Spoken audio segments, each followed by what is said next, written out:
Hello everyone welcome to Pradeep CHS education.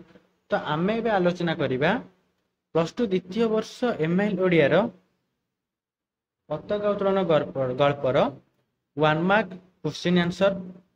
तो जेतिक 1 mark question अछि तो आमे आज ताकू डिस्कशन करिया जोटा कि पताका उत्तोलन गल्पर।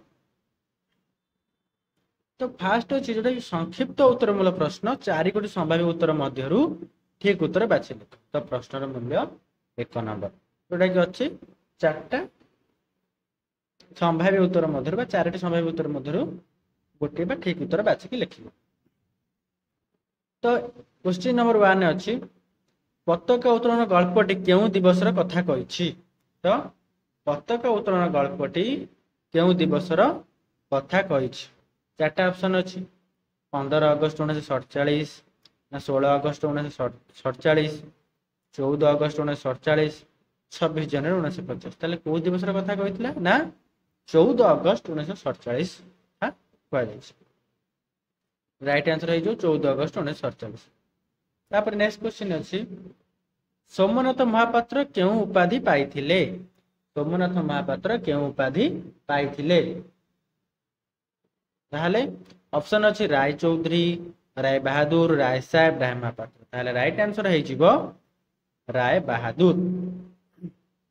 नेक्स्ट अछि जय स्वाधीन भारत की जय ध्वनि राय बहादुर को किपरि विध करुथिला। बंधुक गुली परी, सुतीक्षण स्वर रूपे, सुतीक्षण सलाका रूपे, सुतीक्षण छुरिका रूपे। ताहले राइट आंसर है जीवो सुतीक्षण सलाका रूपे। नेक्स्ट अछि बाहर रो केउ कथा घर भीतर प्रत्येक अंधकार कोण को थराई देउथिला। ताहले गंडगोल, स्लोगान, कोलाहल, होहल्ला। ताहले राइट आंसर होई जीवो कोलाहल। नेक्स्ट अछि पटुआर रो अग्रणी किए थिले। विजय, अजय, संजय, मृत्युंजय। ताहले राइट आंसर होई जीवो विजय। नेक्स्ट अछि केउटी राय बहादुर को एकांत निजस्व थिला बोली कह जाइछि।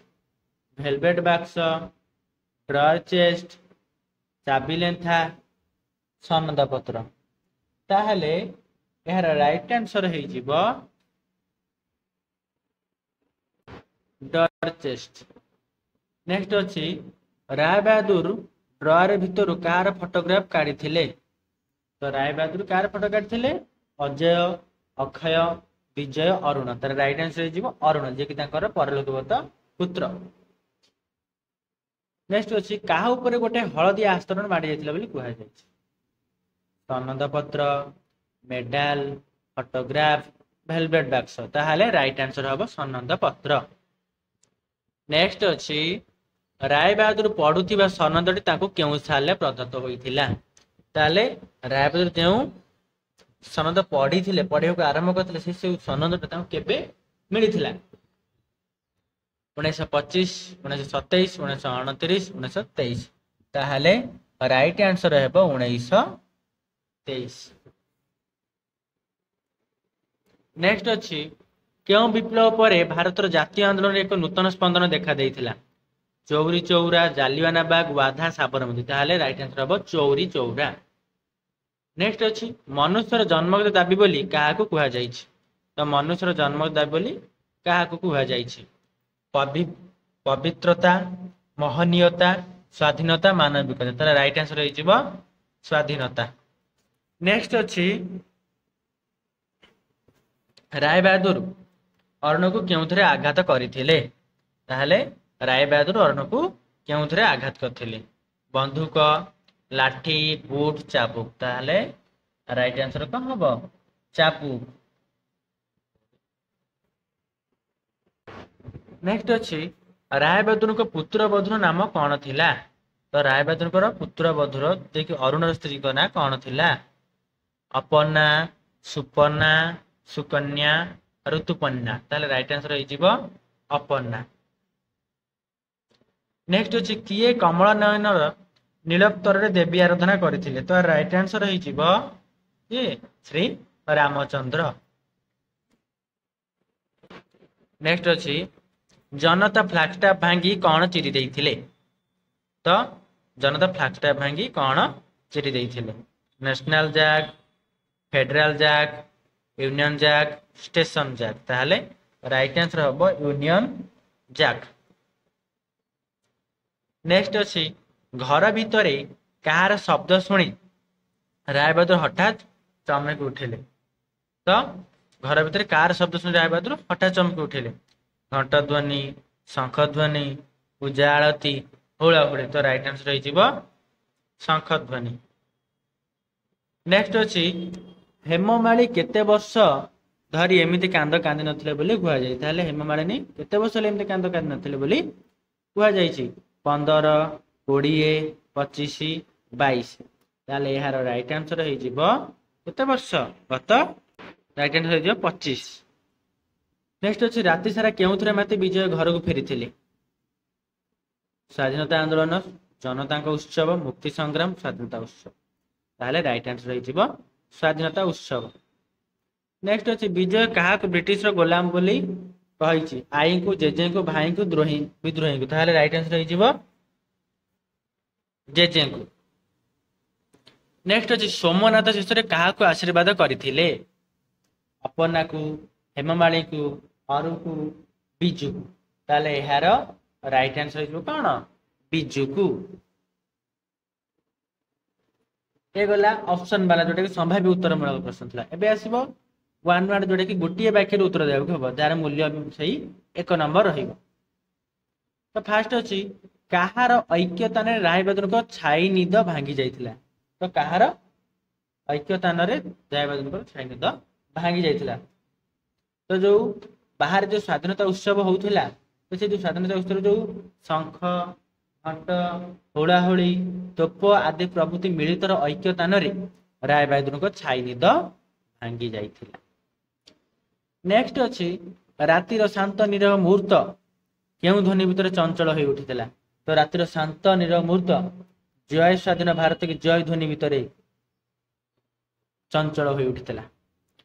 नेक्स्ट अछि झरका कबाड़ बंद करी कहा क्रुद्ध करी होना बोली कहा जायछि ताले झरका कबाड़ बंद करी से स्पर्धित जयनाथ को रुद्ध करी होना बोली कहा जायछि बा बंद करी होना तो झरका कबाड़ बंद करी स्पर्धित जयनाथ को रुद्ध करी होना। नेक्स्ट अछि विजय पुत्र नाम कौन तो एठी क्वेश्चन टा भूल देछि एठी हबो अरुण र पुत्र नाम कौन हला कि अरुण अछि कि अरुण र पुत्र थिला विजय तो विजय तो छोट छोट थिले से तो मैरिज करन तापको कोडा से तो सेति मै एटा क्वेश्चन टा भूल अछि एठी हबो अरुण र पुत्र नाम कौन थिला तो अरुण र पुत्र नाम थिला विजय।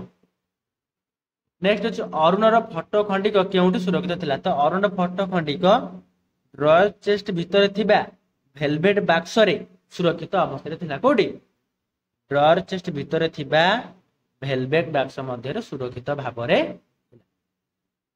नेक्स्ट अछि अरुण र परिच्छद कहा परि थिला तो अरुण परिच्छद कहा परि थिला तो अरुण र चेहरा थिला तो अरुण र चेहरा थिला अरुण र आदर्श जोड़ चेहरा एवं तार परिच्छद थिला असहयोगकारी सत्याग्रही परि ताले असहयोगकारी सत्याग्रही र परिच्छद थिला आदर्श जोड़ चेहरा एवं परिच्छद थिला असहयोगकारी सत्याग्रही परि। नेक्स्ट अछि राय बहादुर तळे फोटो को उठाई नै कोन कले तो राय बहादुर माने जते फोटो देखुथिले ता कंप्यूटर फोटो तळे गली पडिछि तो से समय रे संगे संगे फोटो को उठाई नै वेलवेट बॉक्स मध्ये रखी बंद कर ताले आंसर हबो फोटो को तळे उठाई नै फोनी वेलवेट बॉक्स मध्ये रखी बंद कर देले। नेक्स्ट अछि राय बहादुर को आखिया कर की हटात कोन टाणी देई गेला परि लागिला ताहले राय बहादुर को आखिया कर की हटात जेमति ओटे कुहुरी रो पर्दा टाणी नै गेला परि लागिथिला तांको। नेक्स्ट अछि 25 वर्ष तळे राय बहादुर केउ पदवी थिले तो 25 वर्ष तळे राय बहादुर को अस्थायी सब इंस्पेक्टर पदवी रे थिले। नेक्स्ट अछि वंदे मातरम रो परवर्ती पदटी कोन तो वंदे मातरम परवर्ती पदटी होछि सुजलां सफल सुफलां मलयज शीतलम सुजलां सुफलां मलयज शीतलम। नेक्स्ट अछि का कठरे वंदे मातरम संगीत आवृत्ति सुनी राय बहादुर चमक पड़थिले तो अरुण कंठरे वंदे मातरम संगीत आवृत्ति सुनी राय बहादुर चमक पड़थिले। କେଉଁ କଥା ସ୍ୱୀକାର କରିବେ ନାହିଁ ବୋଲି ଅରୁଣ କହିଛି? ଅନ୍ୟାୟ ଆଦେଶ ସ୍ୱୀକାର କରିବେ ନାହିଁ ବୋଲି ଅରୁଣ ସେଦିନ ତାଙ୍କ ବାପାକୁ କହିଥିଲେ ଯେ ମୁଁ ଅନ୍ୟାୟ ଆଦେଶ ସ୍ୱୀକାର କରିବି ନାହିଁ। ତାର ଆନ୍ସର ହେଇଯିବ ଅନ୍ୟାୟ ଆଦେଶ ସ୍ୱୀକାର କରିବେ ନାହିଁ ବୋଲି ଅରୁଣ କହିଛି। ନେକ୍ସଟ ଅଛି କେଉଁ ସୁରରେ ରାତିର ମୁହୂର୍ତ୍ତ ଗୁଡ଼ିକ ଅନୁରଣିତ ହୋଇ ଉଠିଥିଲା? ତ ସେଇ ରାତିର ଶାନ୍ତ ନୀଳ ମୁହୂର୍ତ୍ତର ଏକଟଣା ଝି ଝି ସୁରରେ ରାତିର ମୁହୂର୍ତ୍ତ ଗୁଡ଼ିକ ଅନୁରଣିତ ହେଉଥିଲା। ଏକଟଣା ଝି ଝି ସୁରରେ ରାତିର ମୁହୂର୍ତ୍ତ ଗୁଡ଼ିକ ଅନୁରଣିତ ହୋଇ ଉଠିଥିଲା। ପୁଲିସ ସାହେବକୁ ରାୟବାହାଦୁର ନାଟକୀୟ ଭଙ୍ଗୀରେ କଣ ଜଣାଇଥିଲେ?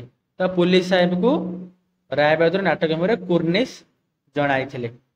ତ ଯେତେବେଳେ ପୁଲିସ ସାହେବ ରାୟବାହାଦୁର କହିଥିଲେ ତମେ ବହୁତ ପାରିଲା ଲୋକ, ତମେ ବହୁତ ବଡ ବଡ କାମ ଚଳାଇ ନେଇଛ, ତ ଗୋଟେ ବିରାଟ ପଟୁଆର ଆସୁଛି ଥାନାକୁ ଘେରାଉ କରିବା ପାଇଁ, ତ ତମେ ତାର ମୁକାବିଲା କରିବ। ତ ସେତିକିବେଳେ ସେ ତାଙ୍କୁ କୁର୍ନିଶ ଜଣାଇଥିଲେ ରାୟବାହାଦୁର। ନେକ୍ସଟ ଅଛି ରାୟବାହାଦୁରଙ୍କ ବନ୍ଧୁକରେ ଖରା ପଡ଼ିଲେ କିପରି ଦେଖାଯାଏ? ତ ରାୟବାହାଦୁରଙ୍କ ବନ୍ଧୁକରେ ଖରା ପଡ଼ିଲେ ଚକ୍ ଚକ୍ ଦେଖାଯାଏ। ରାୟବାହାଦୁର କ୍ଷିପ୍ତ ପରି ଚିତ୍କାର କରି କଣ କହିଥିଲେ? ରାୟବାହାଦୁର କ୍ଷିପ୍ତ ପରି ଚିତ୍କାର କରି କହିଥିଲେ ହଟୋ ହଟୋ ଛାଲେ ଲୋକ। ତାହେଲେ ଆନ୍ସର ହବ ହଟୋ ହଟୋ ଛାଲେ ଲୋକ। ପଟୁଆରରେ ଆସୁଥିବା ଜନତା କେଉଁ କଥା କହି ଖୁଆଡୁଥିଲେ? ତ ପଟୁଆରରେ ଆସୁଥିବା ଜନତା କହୁଥିଲେ ଭୟ ନାହିଁ ଭାଇ ଲୋକ। ଶୋଭାଯାତ୍ରାରେ ଆସୁଥିବା ଜନତା କିପରି ଭୀଷଣ ଭୟଙ୍କର ହୋଇ ଉଠିଥିଲେ? ତ ଶୋଭାଯାତ୍ରାରେ ଆସୁଥିବା ଜନତା ଝଞ୍ଜାକ୍ରାନ୍ତ ସମୁଦ୍ର ପରି ଭୀଷଣ ଓ ଭୟଙ୍କର ହୋଇ ଉଠିଥିଲେ। ସୋମନାଥ ପ୍ରକୃତରେ କଣ ଚାହିଁଥିଲେ? ସୋମନାଥ ପ୍ରକୃତରେ ଚାହିଁଥିଲେ ଫାଙ୍କା ଆବାଜ କରିବା ପାଇଁ, ଫ୍ରି ଫାୟାରିଂ। ହେମମାଳୀ କେଉଁ ଅବସ୍ଥାରେ ତଳେ ମୂର୍ଚ୍ଛିତ ହୋଇ ପଡ଼ିଥିଲେ? ତ ହେମମାଳୀ ଆବେଗ ଓ ଉତ୍ତେଜନାରେ ତଳେ ମୂର୍ଚ୍ଛିତ ହୋଇ ପଡ଼ିଥିଲେ। କେଉଁ ପତାକା ଏଠି ଉଡ଼ି ପାରିବ ନାହିଁ ବୋଲି ବିଜୁ ଜେଜେଙ୍କୁ କହିଥିଲା? ତ ୟୁନିୟନ ଜ୍ୟାକ୍ ପତାକା ଏଠି ଉଡ଼ି ପାରିବ ନାହିଁ ବୋଲି ବିଜୁ ଜେଜେକୁ କହିଥିଲା। ବିଜୟ ଝୁଙ୍କି ପଡ଼ି ରାୟବାହାଦୁରଙ୍କୁ କେଉଁ କୋଠରେ ଡାକିଥିଲା? ବିଜୟ ଝୁଙ୍କି ପଡ଼ି ରାୟବାହାଦୁରଙ୍କୁ ଅପରାଧୀ କଣ୍ଠରେ ଡାକିଥିଲା। ଜେଜେ ତ ଅଛି କଣ କହିଥିଲା? ଅପରାଧୀ କଣ୍ଠରେ ଡାକିଥିଲା। ବିଜୟ କିପରି ପ୍ରଭାତର ସୂର୍ଯ୍ୟଦୀପ୍ତ ଆକାଶ ଆଡ଼େ ଚାହିଁ ରହିଥିଲା? ତ ବିଜୟ ପ୍ରାଣହୀନ ପାଷାଣ ପରି ସୂର୍ଯ୍ୟଦୀପ୍ତ ଆକାଶ ଆଡ଼େ ଚାହିଁ ରହିଥିଲା। ନେକ୍ସଟ ସ୍ୱାଧୀନ ଭାରତର ତିରଙ୍ଗା ପତାକା କେଉଁ ପଟଭୂମିରେ ଫରଫର ହୋଇ ଉଡୁଥିଲା? ତ ସ୍ୱାଧୀନ ଭାରତର ତିରଙ୍ଗା ପତାକା ସୁନୀଳ ପଟଭୂମିରେ ଫରଫର ହୋଇ ଉଡୁଥିଲା। ତ ଏହା ଥିଲା ପତାକା ଉତ୍ତୋଳନ ଗଳ୍ପର 1 ମାର୍କ କ୍ୱେଶ୍ଚିନ୍ ଆନ୍ସର। ଆଶା କରୁଛି ବୁଝିପାରିଥିବ। ତ ଯଦି কোনো ଡାଉଟ୍ ଥାଏ କମେଣ୍ଟ କରି କମେଣ୍ଟ ସେକ୍ସନ ଜଣାଇବେ। ଯଦି ଗଳ୍ପଟିକୁ ଏପର୍ଯ୍ୟନ୍ତ ବୁଝି ନାହାନ୍ତି ଦେଖି ନାହାନ୍ତି ତ ମୁଁ ଅଲରେଡି ଅପଲୋଡ କରିସାରିଛି, ତ ଗଳ୍ପକୁ ଆଗେ ବୁଝିଦେବେ ତାପରେ କ୍ୱେଶ୍ଚିନ୍ ଆନ୍ସର ଦେଖିଲେ ବୁଝିପାରିବେ। ଏବଂ କିଛି ଡାଉଟ୍ ଥିଲେ କମେଣ୍ଟ କରି ଜଣାଇବେ।